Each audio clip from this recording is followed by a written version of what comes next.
Just before I start, I've had to remove the original game soundtrack audio from this video just to avoid any copyright problems, but I've inserted some info cards which should pop up on the top right, which should contain links to the songs, so you can pause this and load the song in the background tab and then resume this video.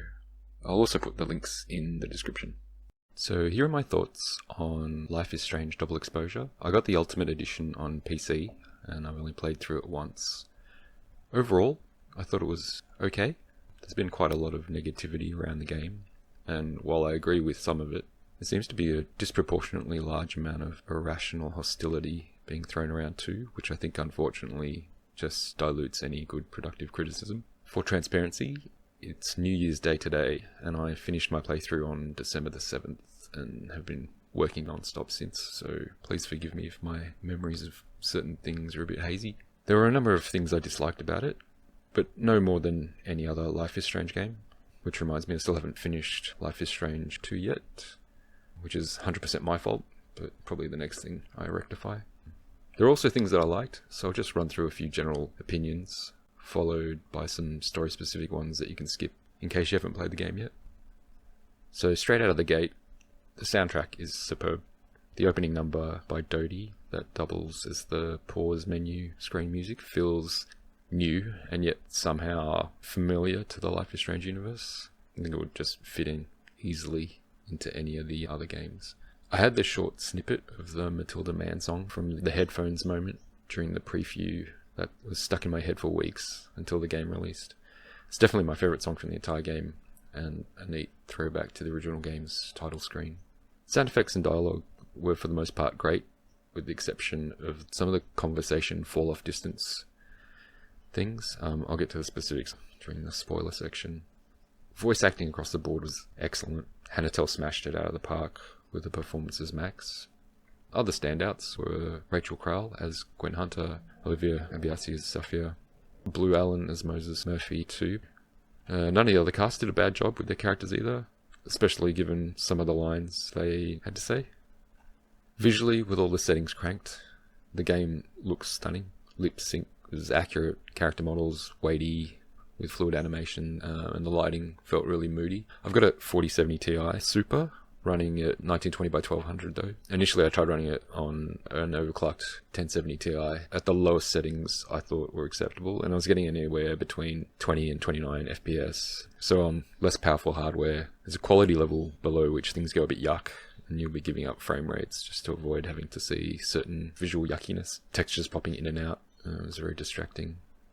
This and the frame dips were actually what drove me to upgrade my GPU.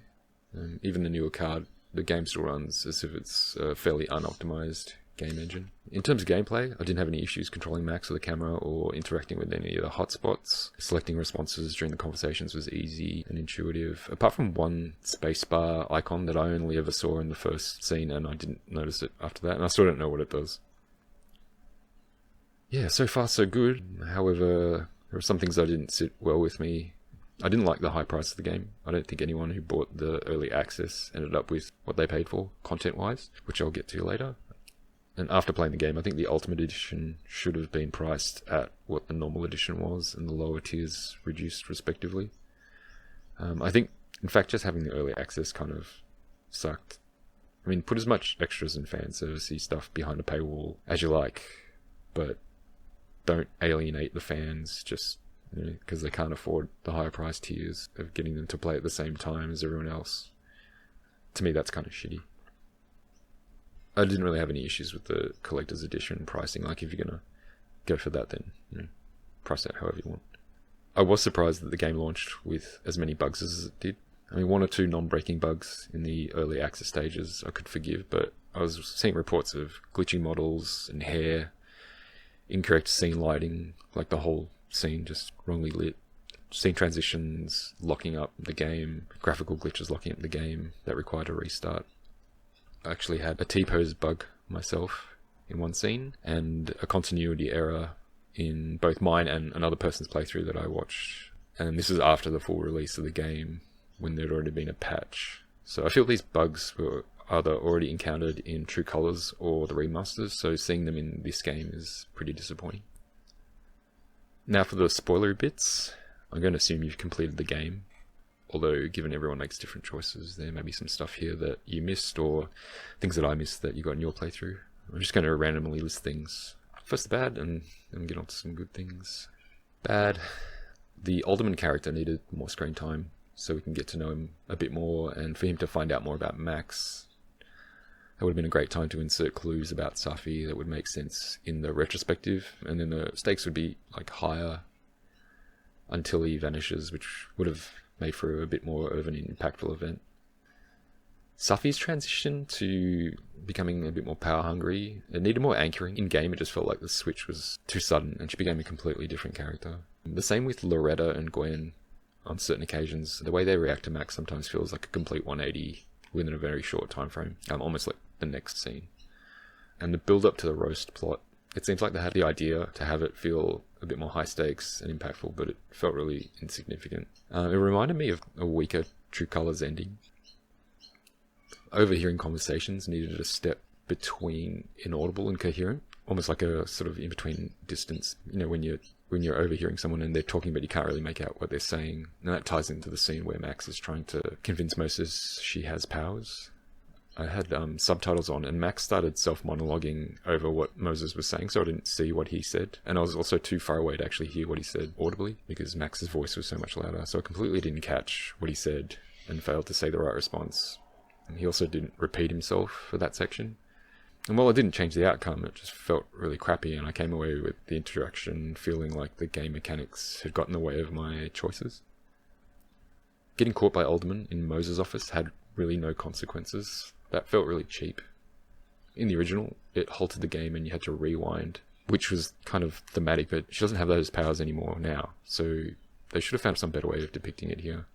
Maybe have some involuntary reaction where she gets bumped out of the current timeline into the other one and forcing you to retrace back to the deliberate switch points and having to start over again. And just have that flag maybe as Alderman seeing something, and that could come up in the future dialogue. That ties into the morning interaction with Alderman at Max's house.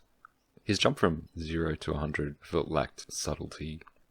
It almost came on like a cheap jump scare and made him feel a bit less three-dimensional. It was a good concept, but the direction and ramping needed to be better paced. And Max had basically all the time in the world to pick up that photo or even just nudge it behind the bowl or something. It was so silly it kind of made my head hurt. I was screaming at her just to move that photo. The Gwen in the library, where you get the book out of the display, felt like a completely different Gwen to the one outside the office during the eavesdropping scene. I really wanted her reaction to be just ever so slightly less abrasive on the tail end. I chose the option where Max says she was concerned about Gwen, and I think she took it badly. Phone message Loretta needs to align more with IRL Loretta. They felt too disconnected, or at least have IRL Loretta reflect the level of friendliness depending on if you reply to the message negatively. Talking about Loretta, she needed way more screen time. She's an interesting character, and she's also a snoop, so she should have been way more involved while Max was snooping. And it would have been a good opportunity to have an event which majorly swings her friendliness rating with Max. That could feed into the nightmare sequence and her reaction to Max there. I just didn't feel like they did enough with Loretta, especially given that she was seen in all the preview stuff as well. There's a lot of places where I thought there was just a lack of range in the reactions to Max as a game mechanic. I think this is what some of the others were talking about when they say their choices didn't really matter much. It just felt like the attitudes towards her didn't really change if you did one option versus the other. I think that's most prevalent in the Gwen interactions in her office when Max is trying to find stuff out about Maya and Safi's book deal. I really hated the scene where Max was the one pushing for sabotaging the roast. I feel like it should have been pushed more by Safi, even if Max came up with a suggestion. The scene felt way too much as if Max was wanting it. I think for me, this is the point where the game started to devolve. I really felt like the agency was just being taken away from me as the player, and it was more being corralled into where the script wanted to push me, and not the other way around. I'd place that into the overall bucket of bad writing. For me, I chose the Sacrifice Arcadia Bay ending in my playthrough of the original, so I went along with that in this game. So Chloe's still posting messages on social media. I'm not sure if it was intended, but I didn't feel altogether happy that Chloe was conversing with Victoria at all. It just didn't feel like something that needed to be there. The world of Caledon, while nice and cozy, it feels ungrounded. It doesn't have a link to any sort of real place. Like, it could have been anywhere or on any planet. It's just missing a small link to the wider world at large. And it gives the game kind of a claustrophobic feel. As if there aren't many locations to travel to and explore.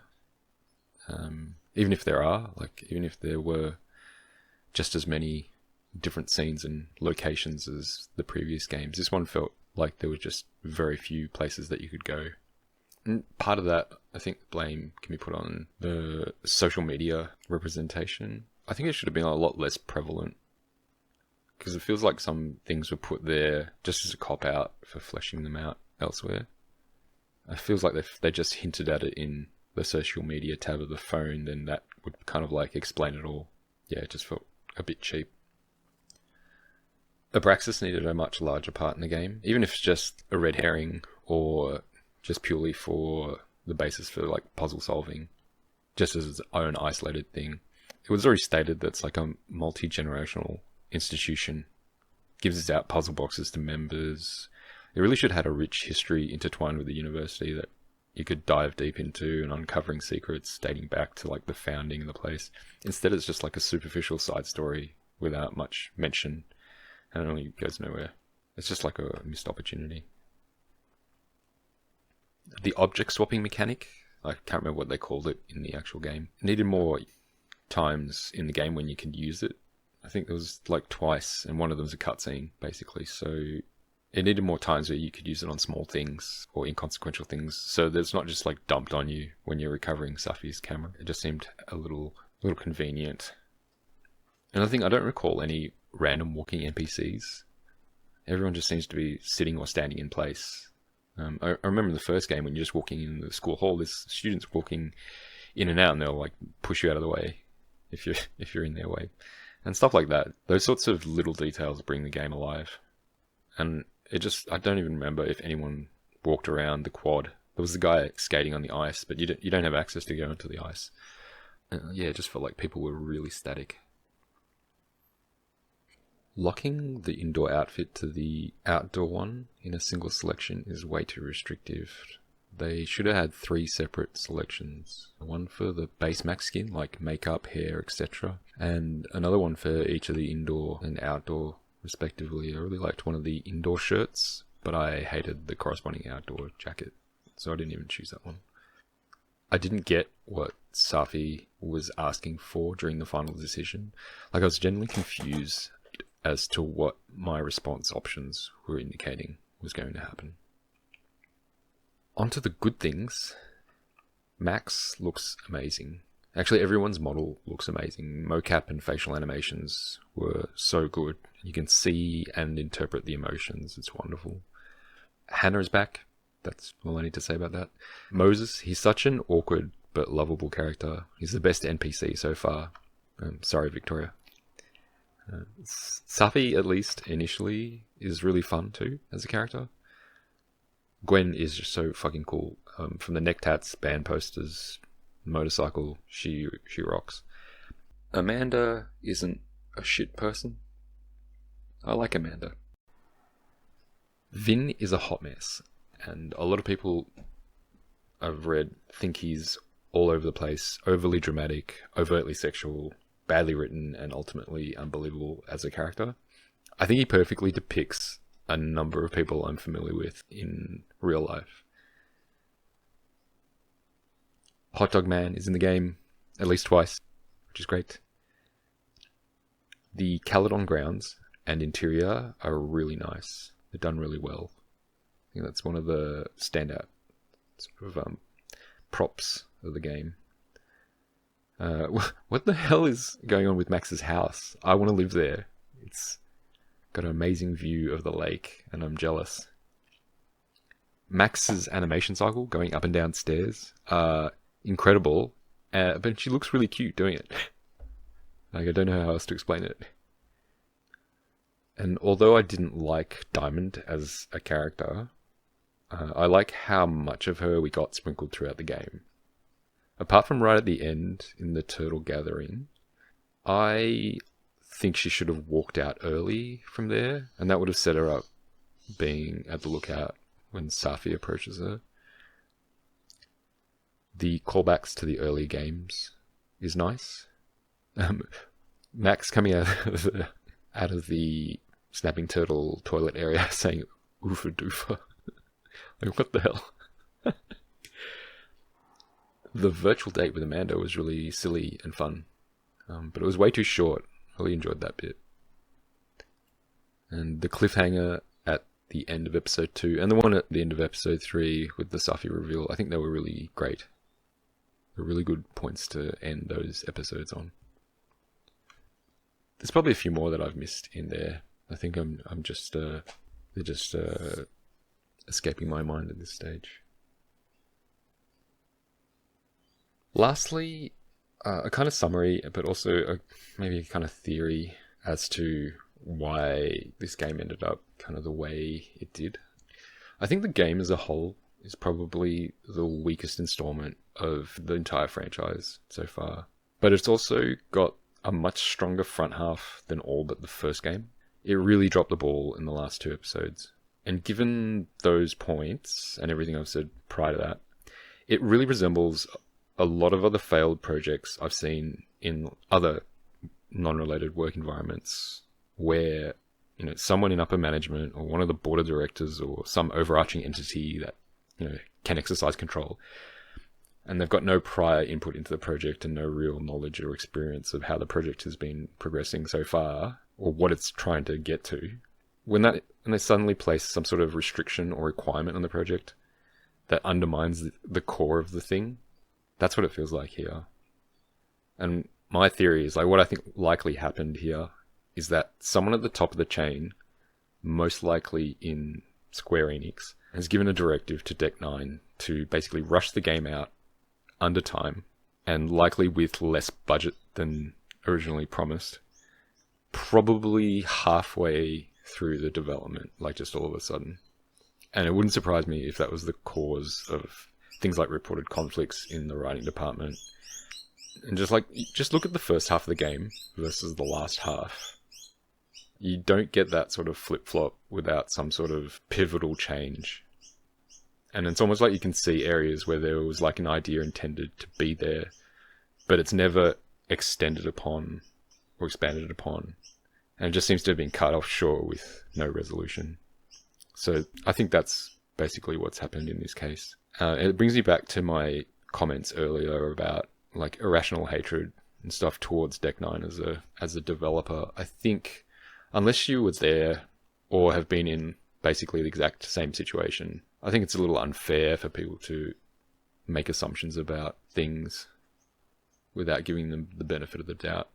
I think the second half of this game, like in the development process, probably for a lot of the people who just, honestly, that it's just their job, have been put into positions or under pressures that have just been so unreasonable that they've had to make compromises in the actual product. And I think that's what we're seeing in a lot of the second half of this game. Sorry this has been so rambly, but hopefully you found something useful or interesting in it. Yeah, so thanks for listening. That's been my thoughts on Life is Strange Double Exposure. A game I actually really enjoyed, but as a whole I think is just okay.